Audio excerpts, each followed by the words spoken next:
So here's the problem when you combine religion and mental illness. I am the chosen one. Somebody had to do it. If you don't think religion and government are a bad mix, well, ask anyone who's lived in the Middle East over the last, 3,000 years. In fact, if you don't think there's a problem here, then why did Madison choose to instill this premise as the First Amendment to our Constitution, which reads, Congress shall pass no law respecting an establishment of religion or prohibiting the free exercise thereof. Now, since most Republicans only read the second part, or prohibit the free exercise thereof, which they believe means they can establish Christianity as the U.S. religion, people like Mike Pence and Mike Johnson are actively seeking that as a goal. But to achieve that goal, and here's where the train leaves the tracks, they need a Messiah. I'm standing with the chosen one. I am the chosen one. Ain't no stopping what the Lord's begun. He's only human like you and me, just a chosen one. Somebody had to do it. Okay, on the surface, that's a transparent attempt by someone trying to get attention to their marginal singing and writing talents, appealing to the Trump evangelical base. Do you feel like Donald Trump is in some way God's chosen one as a candidate? I do. I think he's been sent from above. He was put in here for a reason. I pray to God every day. I pray every morning, and I do thank God for I thank God to put his hand on Donald Trump. This is your brain. I know you know these people are insane, but that's a problem with insanity. It's like BO. You don't smell yourself like others do. Ever hear an ex-Scientologist talk about trying to leave the cult? Well, there we are. But what's happening now is different and new to the U.S. We are currently living inside the cocktail of an authoritarian theocracy. And it's been happening for 30 plus years, dating back to Reagan's relationship with people like Jerry Falwell, who famously waxed that AIDS was God's punishment to gays and whose son now supports Trump. What they don't understand about evangelicals is our whole faith is based on the theology of forgiveness. And that's why evangelicals supported Trump so strongly, because that's their theology.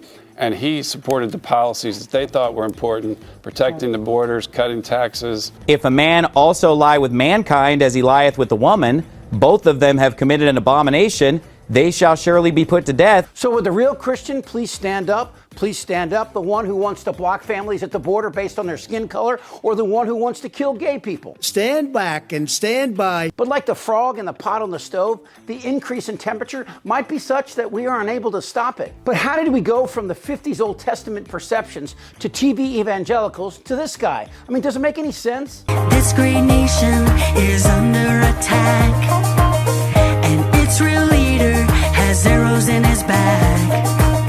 So many greet him with a Judas kiss, but God gave us a warrior for such a time as this. I'm standing with the chosen one. Now, maybe you are a critical thinker. You understand that whatever God exists, he or she is a little more subtle than the rapture, where God plucks people up and they float into heaven.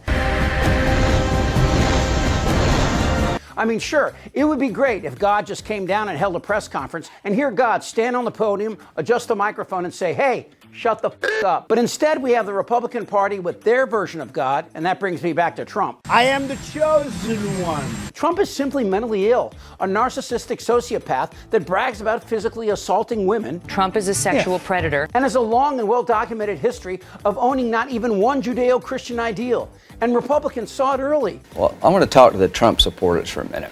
I don't know who you are, and I don't know why you like this guy. He's a race-baiting, xenophobic, religious bigot. A narcissist at a level I don't think this country's ever seen. But Republicans vastly underestimated the power of evangelicals' pretzel logic when it comes to transforming Trump from a loathsome parasite on the human condition to a person with faults but still worthy of forgiveness, to now a sign from God that end times are near and Trump is our salvation. Well, I agree with the end times part, but Trump is the opportunistic drifter, and he knows a mark when he sees one. If you don't like our religion, then we don't want you in our country. Christian Republicans are like magicians at a kid's party. They tell Republicans to look over here while the other hand holds the truth. And that truth is this: there's money in the phony Messiah business. And where people can be dragged out of cults, good luck getting people to leave money behind. And is there money manipulating God? Well, if the last 5,000 years are any indication, yeah. I'm standing with the chosen one. Ain't no stopping what the Lord's begun.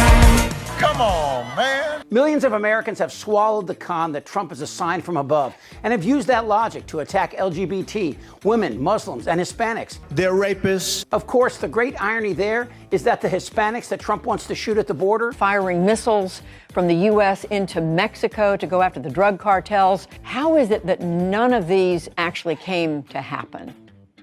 Well, I think, Judy, that there were myself and others in the cabinet who successfully at times, either individually or together, were able to talk the president and others out of these ideas. These undocumented Americans and Hispanics wishing to live here are overwhelmingly Christian and actually honor the things that Republicans only give lip service to: church attendance, marriage, and large families. But that's not surprising. So much of the evangelical theocracy espouses racist blather like the mongrelization of the species, a code word for racial intermarriage, which was illegal here in the U.S. for the majority of the last century. And evangelicals still say things like, the Jews killed Jesus, forgetting, of course, that Jesus wasn't a Protestant, he was a Jew.